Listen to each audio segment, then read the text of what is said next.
आज की ये कहानी है एक बहुत ही आलसी लड़के की। लेकिन वह आलसी लड़का बहुत ही भोला भाला और सरल होता है। तो आज की इस कहानी में हम देखेंगे कि कैसे वह अपनी सरलता से प्रभु श्री राम के दर्शन पा लेता है। तो चलिए बिना देरी किए करते हैं कहानी की शुरुआत। एक बहुत ही भोला भाला सा आलसी लड़का था। वह कोई काम नहीं करना चाहता था, बस खाना खाता, घूमता और सोते रहता था। एक दिन उसे किसी ने बताया कि एक आश्रम है जहाँ कुछ नहीं करना पड़ता और हर दिन 2 समय का खाना और नाश्ता मिलता है, तो वहाँ जा कर के रहो। उस आलसी लड़के ने सोचा कि ये तो बहुत बढ़िया बात है और वह उस आश्रम में जाकर रहने की सोचने लगा। और फिर वह भोला भाला आलसी लड़का अपना सारा सांसारिक जीवन छोड़कर उस आश्रम में जाकर रहने लगा। आश्रम में गुरुजी रहते थे, वह कुछ समय सबको प्रवचन देते और वह आलसी लड़का भी प्रवचन सुनता और सब बाकी पूरा समय आराम करता, फिर भरपेट खाना खा करके सो जाता। ऐसे ही लड़के के दिन गुजरते गए। एक दिन उस आश्रम में कुछ भी नहीं बना। नाश्ते के समय नाश्ता नहीं मिला। उसने सोचा नाश्ता नहीं मिला तो भोजन तो मिलेगा ही। अब भोजन के समय भी उसे भोजन नहीं मिला। लड़का दौड़ करके गुरुजी के पास गया और उसने पूछा कि आज भोजन क्यों नहीं बना। गुरुजी ने कहा कि बेटा आज एकादशी है और जितने भी आश्रम के सदस्य हैं उनका उपवास है और तुम्हारा भी आज उपवास है, आज भोजन नहीं बनेगा। वह लड़का आलसी था और उसे भूख भी बहुत लगती थी। उसने गुरुजी से कहा कि मैं उपवास नहीं रखूँगा, मुझे भूख लगी है, मैं खाना खाऊँगा। गुरुजी ने कहा ठीक है, जाओ भंडारे में से सामान लेकर के, और आश्रम में खाना नहीं बनाओगे, आप नदी के किनारे जा कर के खाना बना लेना।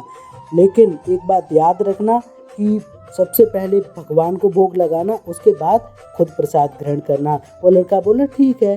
फिर अनाज लेकर नदी की ओर पहुंचा, भोजन पकाने लगा, तैयार हुआ। उसके बाद कहने लगा कि भगवान श्री राम आइए, पधारिए, भोजन लगाइए।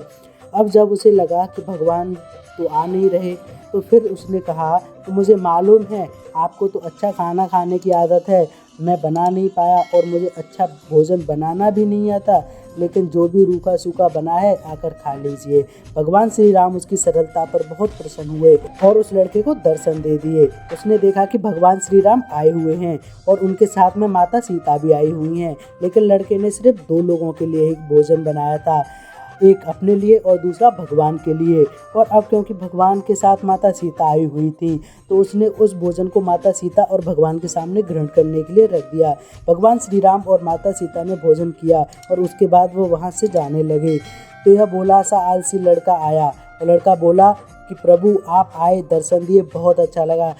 मुझे खाना खाने को कुछ नहीं मिला, लेकिन कोई बात नहीं। लेकिन आपसे एक विनती है कि अगली बार जब आप आएंगे तो कितने लोग आएंगे ये बता दीजिए, ताकि मैं उतने ही लोगों के लिए भोजन बनाकर रखूं। भगवान श्री राम मन ही मन मुस्कुराए और फिर अंतर्ध्यान हो गए। लड़का आश्रम गया, दिन बीतता गया और फिर एकादशी का दिन आया और इस बार उसने 3-4 लोगों के लिए अनाज लेकर के खाना बनाने के लिए नदी के किनारे पहुंचा और उसने बड़ी प्रसन्नता से भोजन बनाया और इंतजार करने लगा कि प्रभु आइए और भोग लगाइए।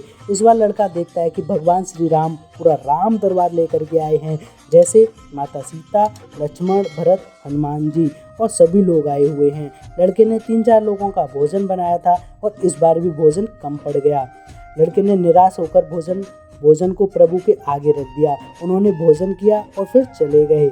इस बार भी लड़का फिर से भूखा रह गया। अब लड़का फिर आश्रम गया, दिन बीतता गया और फिर एकादशी का दिन आया। इस बार गुरुजी से कहने लगा कि गुरुजी मुझे इस बार थोड़ा ज़्यादा अनाज चाहिए। गुरुजी सोचने लगे कि यह इतने सारे अनाज का क्या करता है, कहीं से बेचता तो नहीं है। फिर उन्होंने कहा ठीक है, भूख से परेशान रहता होगा बेचारा। लड़के ने कहा नहीं गुरुजी, मैं भूख से परेशान नहीं रहता हूँ, प्रभु के साथ बहुत लोग आते हैं, उनको भी भोजन कराना पड़ता है।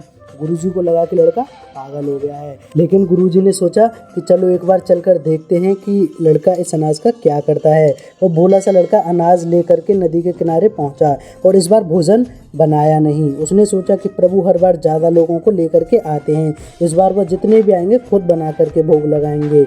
और फिर प्रेम से प्रभु को बुलाने लगा।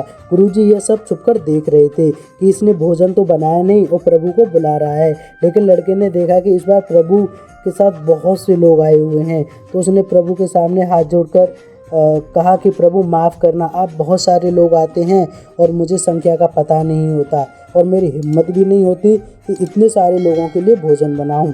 आप स्वयं आइए, बनाइए, खाइए और भोग लगाइए। प्रभु मुस्कुराते हैं और अपने साथ आए सभी लोगों के साथ मिलकर भोजन बनाते हैं। गुरुजी ये सब छुपकर देखते हैं और फिर लड़के के पास आकर कहते हैं कि तुम ये क्या कर रहे हो। लड़का कहता है कि गुरुजी आपको दिख नहीं रहा है कि भगवान श्री राम पधार चुके हैं, माता सीता आई हुई हैं, हनुमान जी आए हैं और ये सभी लोग आए हुए हैं, भोजन बना रहे हैं। गुरुजी ने बोला कि पागल हो गया है, मुझे तो कोई नहीं दिख रहा है। लड़का गुस्सा हो गया और बोला प्रभु आप ये क्या कर रहे हैं, एक तो मुझे भूखा रखा है और गुरुजी को दर्शन नहीं दे रहे हो, जो मुझे पागल समझ रहे हैं, कृपया करके गुरुजी को दिख जाओ। भगवान बोले नहीं, मैं इन्हें नहीं देख सकता। लड़का बोला क्यों नहीं देख सकते, मेरे गुरुजी तो बहुत महान हैं, बहुत बड़े ज्ञानी और ज्ञाता हैं। भगवान बोले हाँ ज्ञानी और ज्ञाता होंगे, लेकिन तुम्हारी तरह सरल नहीं है। जो सरलता तुम में है वो तुम्हारे गुरुजी में नहीं है। लड़के ने ये बात गुरुजी से कह दी कि भगवान श्री राम कह रहे हैं कि आप में सरलता नहीं है, आप मेरी तरह सरल नहीं हैं, इसीलिए आपको दिख नहीं सकते। गुरुजी की आंखें नम हो गईं और रोने लगे और बोले कि बिल्कुल सही कहा, मेरे अंदर तुम्हारे जितनी सरलता नहीं है, और फिर माफ़ी मांगने लगे। फिर भगवान जी ने गुरुजी को भी दर्शन दे दिए। ये कहानी हमें सिखाती है कि जीवन में सरलता सबसे आवश्यक है। जितने सरल बने रहोगे उतना जीवन में आगे बढ़ते चले जाओगे। जब आप सरल होते हैं तो आप खुद भी मुस्कुराते हैं और दूसरों को मुस्कुराने की वजह देते हैं।